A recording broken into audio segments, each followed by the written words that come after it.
ರಾಜ್ಯ ಸೇವೆಯಲ್ಲಿದ್ದ ಐಎಎಸ್ ಅಧಿಕಾರಿ ಶಿಖಾ ಅವರನ್ನ ಕೇಂದ್ರ ಸರ್ಕಾರದ ಸೇವೆಗೆ ನಿಯೋಜಿಸಲಾಗಿದೆ. ಭಾರತ ಸರ್ಕಾರದ ಆಹಾರ ಮತ್ತು ನಾಗರಿಕ ಸರಬರಾಜು ಇಲಾಖೆಯ ಜಂಟಿ ಕಾರ್ಯದರ್ಶಿ ಹುದ್ದೆಗೆ ಶಿಖಾ ಅವರನ್ನ ನೇಮಕ ಮಾಡಲಾಗಿದೆ. ರಾಜ್ಯ ಸರ್ಕಾರದ ಸೇವೆಯಿಂದ ಶಿಖಾ ಅವರನ್ನ ಬಿಡುಗಡೆಗೊಳಿಸಿ ಸಿಬ್ಬಂದಿ ಮತ್ತು ಆಡಳಿತ ಸುಧಾರಣಾ ಇಲಾಖೆ ಆದೇಶವನ್ನು ಹೊರಡಿಸಿದೆ. ಮಧ್ಯಂತರ ಜಾಮೀನು ಮೂಲಕ ಬಿಡುಗಡೆಯಾಗಿರುವ ಕೊಲೆ ಆರೋಪಿ ನಟ ದರ್ಶನ್ಗೆ ಮತ್ತೆ ಸಂಕಷ್ಟ ಎದುರಾಗಿದೆ. ದರ್ಶನ್ಗೆ ನೀಡಿರುವ ಮಧ್ಯಂತರ ಜಾಮೀನು ವಿರುದ್ಧ ಸುಪ್ರೀಂ ಕೋರ್ಟ್ಗೆ ಮೇಲ್ಮನವಿ ಸಲ್ಲಿಸುವುದಕ್ಕೆ ಪೊಲೀಸರಿಗೆ ಸರ್ಕಾರ ಅನುಮತಿಯನ್ನ ನೀಡಿದೆ. ಬೆಂಗಳೂರು ನಗರ ಪೊಲೀಸ್ ಆಯುಕ್ತ ಬಿ ದಯಾನಂದ್ ಈ ಬಗ್ಗೆ ಮಾಹಿತಿಯನ್ನ ನೀಡಿದ್ದು, ದರ್ಶನ್ ಮಧ್ಯಂತರ ಜಾಮೀನಿನ ವಿರುದ್ಧ ಸುಪ್ರೀಂ ಕೋರ್ಟ್ಗೆ ಮೇಲ್ಮನವಿ ಸಲ್ಲಿಸುವುದಕ್ಕೆ ಸರ್ಕಾರ ಅನುಮತಿಯನ್ನ ನೀಡಿದೆ ಅಂತ ತಿಳಿಸಿದ್ದಾರೆ.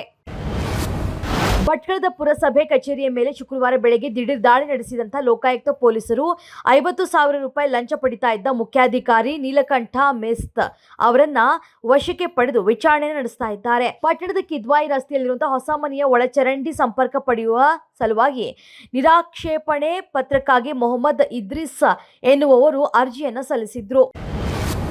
ಅಪ್ರಾಪ್ತ ವಯಸ್ಸಿನ ಪತ್ನಿಯ ಜೊತೆಗೆ ದೈಹಿಕ ಸಂಬಂಧವು ಹೊಂದಿರುವುದು ಅತ್ಯಾಚಾರಕ್ಕೆ ಸಮ ಅಂತ ಬಾಂಬೆ ಹೈಕೋರ್ಟ್ನ ನಾಗ್ಪುರ ಪೀಠ ತೀರ್ಪನ್ನು ನೀಡಿದೆ. ಇಂಥ ಪ್ರಕರಣದಲ್ಲಿ ಪತ್ನಿಯ ಸಮ್ಮತಿ ಇದ್ದರೂ ಕೂಡ ಅದು ಪರಿಗಣಿಸಲಾಗುವುದು ಅಂತ ಹೇಳಿದೆ.